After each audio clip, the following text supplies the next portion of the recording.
Seguimos en Acción 10 en la mañana, siempre con temas de su interés. Hablamos esta vez de los efectos de la reforma tributaria. ¿De qué manera se han sentido? Según estimaciones del Fondo Monetario Internacional, el Producto Interno Bruto en nuestro país va a crecer en un 5%, y si sigue esta situación y no se soluciona la crisis política para que haya confianza de inversionistas extranjeros sobre todo, esto nos puede costar 160,000 empleos menos, es decir, 160,000 nicaragüenses más van a quedar desempleados. Son estimaciones que en realidad deben hacer que los funcionarios, quienes están en la mesa del diálogo, y todos los sectores que tengan relevancia en este tema pongan su barba en remojo, porque Nicaragua prácticamente, según algunos expertos, está en una situación de SOS. Sumado a estas situaciones está precisamente lo de la reforma tributaria y sus efectos. La canasta básica ha incrementado a causa de los efectos de la reforma tributaria. ¿Podría todo este contexto llevar a una revisión de la misma? Para hablar del tema estamos con nuestro experto en economía y también en derecho, Luis Núñez. Bienvenido, Luis. Gracias, siempre un gusto que estés con nosotros. Igual, para mí un enorme gusto. Un placer. En estas situaciones que hemos enumerado hasta ahora y las que nos puede compartir por acá en Acción 10 en la mañana, ¿podría ser todo esto que la reforma tributaria que ha ya generado afectaciones puede entrar a un proceso de revisión? Mira, realmente voy a comenzar de una figura realmente. La reforma tributaria cae en el peor momento. Es como que vos tenés una gastritis y en lugar de tener un medicamento para curarte el estómago, lo que te da es comenzar a tomar alcohol, comenzar a comer chile, comenzar a fumar y hacer más grande el hoyo. Esta reforma tributaria realmente viene en un organismo que está enfermo, viene a agravarlo todavía más. Precisamente ayer anduve haciendo compras y te digo honestamente, pues ahora sí, sin cuentos, sin nada, efectivamente los precios están disparados. Y eso lo reconoce el Banco Central, que dice que la canasta básica realmente aumentó en 250 córdobas a marzo. Yo supongo que ya para abril ya también va a aumentar otros 250, porque realmente el proceso de deterioro del poder adquisitivo se está acelerando. Entonces, decía, ok, dice el Fondo Monetario, hizo una revisión del 5% negativo, ¿eh?, para este año. Quedémonos con el 3% que estimó el año pasado. Para diciembre del año pasado, el Fondo Monetario decía que la economía nicaragüense iba a caer en 4% en 2018 y posiblemente podría andar por el 3%. Estamos hablando de 2 años de caída considerable.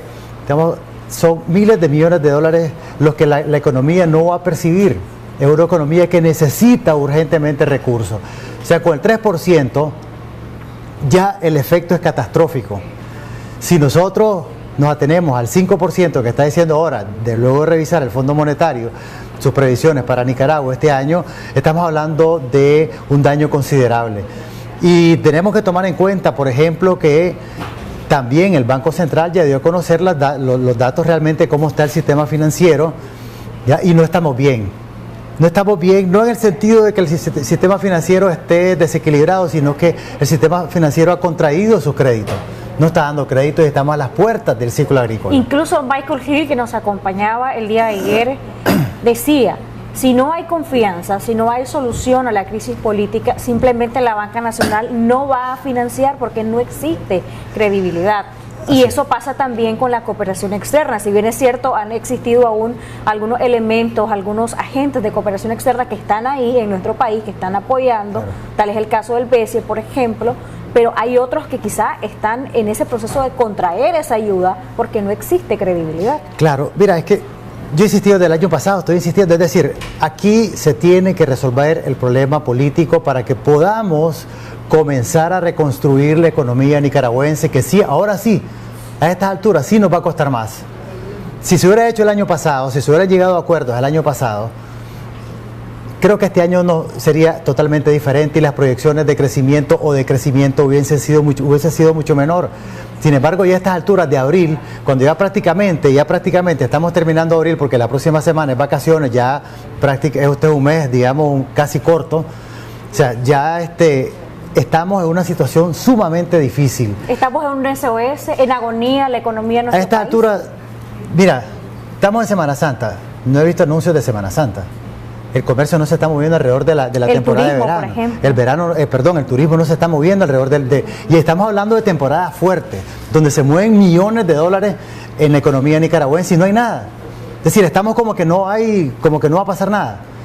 Entonces, aquí ya es tiempo, realmente, la discusión económica, técnicamente económica, quizás puede tener un segundo plano y tenemos que darle prioridad realmente a resolver el problema político porque ya estamos llegando a un punto crítico. ¿Ya? Es decir, el nivel de deterioro del poder adquisitivo de la población es acelerado.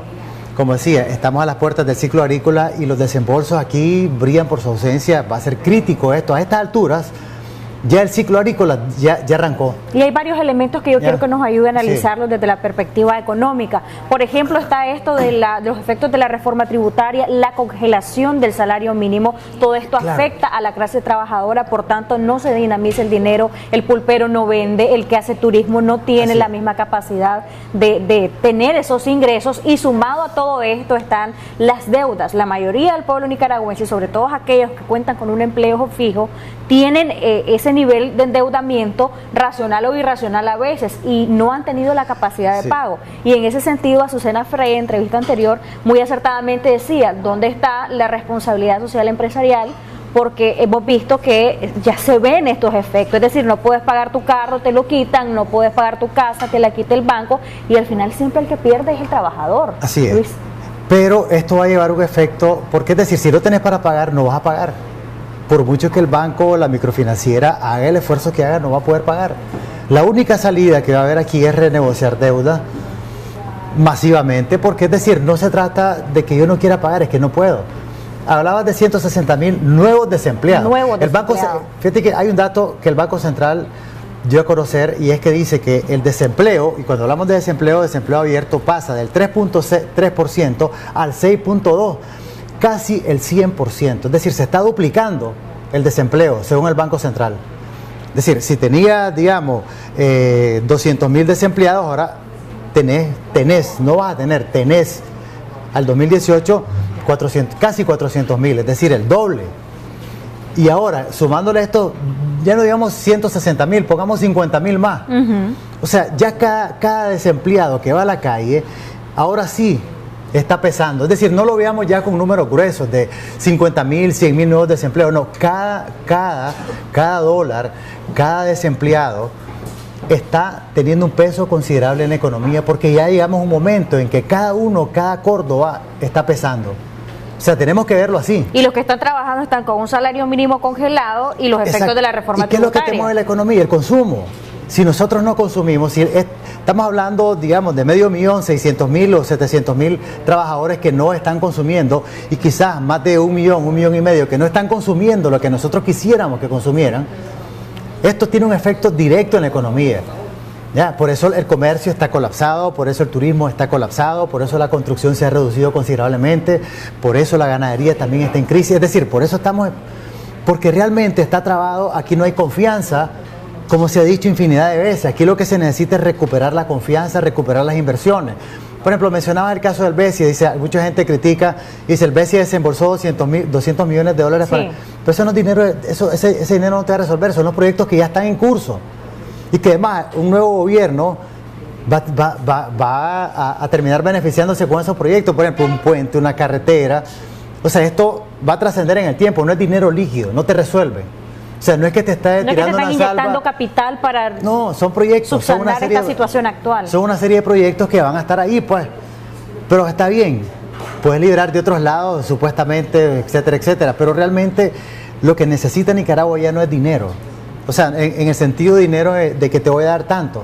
Como por ejemplo Taiwán, que dio su préstamo de 200 millones. Ya no estamos en eso. Lo que necesita Nicaragua es recuperar realmente la confianza y recuperar nuevamente la normalidad económica. Ya aquí, si viene alguien con 100, 200 o 300 millones de dólares, creo que no va a resolver. Pueden servir, pero no van a resolver, porque esto es una situación va a ser una gota de agua en el desierto, porque realmente la necesidad de recursos es demasiado. Porque lo que necesitamos son recursos que nos permitan ya trabajar.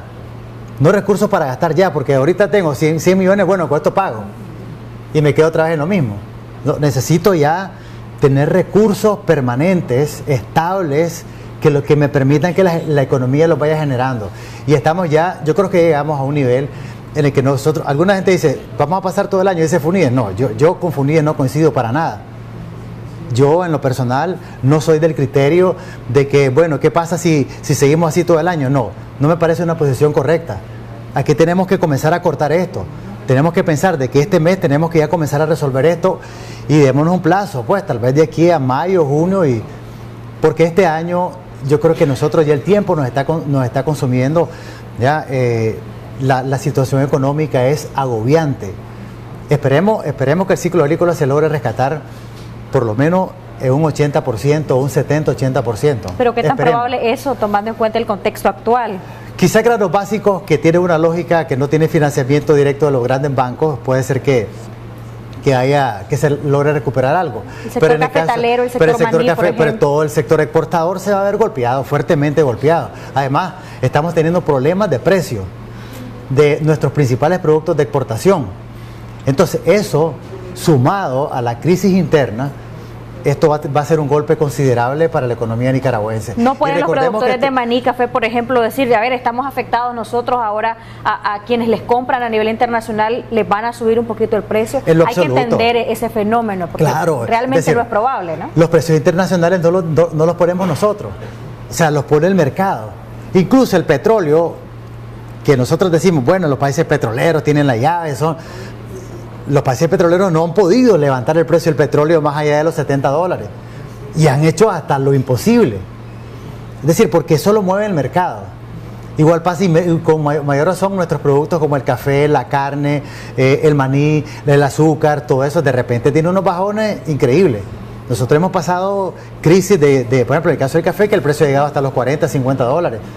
Y eso ya no depende realmente. Aquí no podemos decir, es que mira, los costos se me incrementaron, me pusieron una reforma tributaria en mi país y ahora estoy en problemas. Cero. China, por ejemplo, ahorita tiene un problema con la inversión interna porque hay una nueva legislación.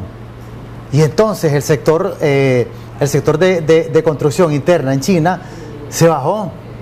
¿Y qué van a hacer? Van a decir, no, es que la legislación, tengo un problema con... No. Es decir, hay factores que escapan a nosotros. El comercio es el comercio. A nivel internacional claro. Es más complejo el normarlo o el decir, entiéndanme, tengo esta situación, quiero que lo comprendan y podamos subsanar en consenso los precios, mi oferta y lo que ustedes me van a estar dando por mi producto. No funciona así. Es complejo. Sí, el mercado internacional es un monstruo realmente incontrolable. Y lo vemos en la bolsa, pues, de Nueva York, por ejemplo, cómo sube, baja. Hay acciones que se bajan, caen al piso, otras que se disparan. Es decir, hay gente que pierde fácil en un día $1.000 millones, como le pasó a Carlos Slim, que perdió $3.000, $4.000 millones en una jornada. Es decir, el mercado es el mercado. Nosotros no podemos apostar a eso. Lo que tenemos que apostar nosotros es precisamente, primero, a resolver nuestros problemas internos. Paralelo a eso, se debería de revisar esta reforma, paralelo al avance en el tema de la negociación meramente política, que nos va a ayudar en el tema económico. Yo, en lo personal, considero que no debería revisarse, sino que debería suspenderse. Realmente, darle curso a los recursos, valga la redundancia, a los recursos que introdujo el COSEP.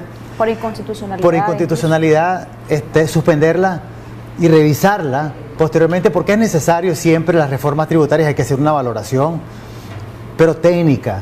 No podemos hacer valoraciones así porque tengo necesidad de dinero, quiero dinero. No, pero que sea una revisión de consenso. Porque en este momento es totalmente contraproducente, como mencionaba, por ejemplo, el salario mínimo congelado, eso te ayudaba a la economía. Por lo menos estos 200, 300 córdobas que vas a percibir, es dinero que va directo a la economía. ¿Hay razones, Luis, para que se hayan congelado el salario mínimo precisamente? ¿Fue una medida justa, legal, idónea? Mira, por ley no.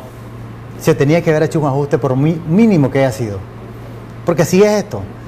Ahora, en términos económicos estamos en una crisis, bueno, está bien, pero también esto te ayuda. A veces hay medidas que pueden ser contraproducentes, pero también, ok, vamos a sacarle a la economía este dinero, pero también lo vamos a regresar este dinero. Este dinero no es un dinero que va a salir del país, como por ejemplo en el caso de las grandes inversiones, que captan dinero, se lo llevan a otros países, lo invierten en otros bancos. Este dinero no, el dinero del salario mínimo se queda dando vueltas aquí en Nicaragua. Si yo pago más, me van a comprar más. Al final, vas a ir a comprar más. Por eso vas a comprar más. Es decir, técnicamente no creo que haya sido porque tampoco el salario mínimo, no creas, el salario mínimo tampoco es considerable. Los rangos de salario, según el INS, son salarios entre medio y alto, el grueso de los salarios, pues. El salario mínimo es un porcentaje bastante bajo. Entonces yo creo que sí se tiene que hacer una revisión, pero se tiene que congelar algunas de las medidas para por lo menos comenzar a destrabar algunos aspectos que tienen que ver con la economía. Ya, como te digo, en este caso la reforma tributaria tiene muchos vacíos que se han señalado en determinado momento porque son contractivas, es decir, no es una reforma que va a ayudar ya a captar recursos. Además, estamos en una economía muy golpeada. ¿Ya? Estamos en una economía muy golpeada y requiere más bien medidas que te permitan comenzar a operar de la mejor manera. El déficit que tiene el presupuesto que tiene Nicaragua y que el gobierno ha tratado de maniobrar de esta forma para poder superarlo, esto con la reforma claro. de la cual estamos hablando, con los bonos en euros, por ejemplo, estas han sido maniobras muy criticadas y probablemente no las más acertadas. Y por eso lo pregunto, ¿qué sería lo idóneo, aparte de la solución política, en el tema de maniobras económicas ahorita? Es que todo eso técnicamente no es malo, ¿verdad? Estados Unidos echa mano de deudas y entonces emite bonos y entonces capta recursos. Obviamente todo el mundo quiere comprar los títulos del Tesoro de los Estados Unidos, obvio, pues. ¿Verdad? Pero en el caso nuestro, es una economía como estamos ahorita, es una situación política y social tan complicada. O sea, la situación económica y social no permite que, por ejemplo, yo vaya a comprar un bono y me lo paguen el próximo año. Yo te compro un bono, pero me lo pagas pasado mañana. Que esos son los bonos que se están vendiendo. Bono te lo pago hoy y me paga mañana. O sea, eso no te resuelve. No ha dado el resultado esperado. Es que porque son a cortísimo plazo. Son para ir tapando hoyos y abrir hoyos, tapar hoyos y abrir hoyos. O sea, préstame para pagar deuda. O sea, no tengo para pagarle la cuota al banco, pero préstame antes de que me caigan los intereses. Ok, está bien. O sea, eso es.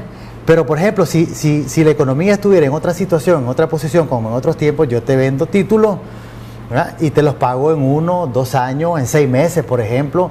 Te lo puedo pagar hasta en 5 años. Y eso se ve condicionado por el tema de la credibilidad y la bonanza por económica. Por supuesto. Ahora, el Banco Central prevé que la calificación, todavía no han salido todas las últimas calificadoras de riesgo, pero el Banco Central prevé también de que volvamos otra vez a una calificación negativa. Y eso sí es importante y es serio porque a la hora de captar recursos del exterior, los inversionistas revisan, ya, te voy a dar un crédito, pero un crédito de riesgo. Es decir, hay una serie de factores, la economía está en una serie de factores complicados que es necesario, que tienen que pasar, que pasan necesariamente por resolver realmente el problema social y político. Tiene que haber una gran apertura para destrabar eso. Si no lo destrabamos, vamos a seguir igual.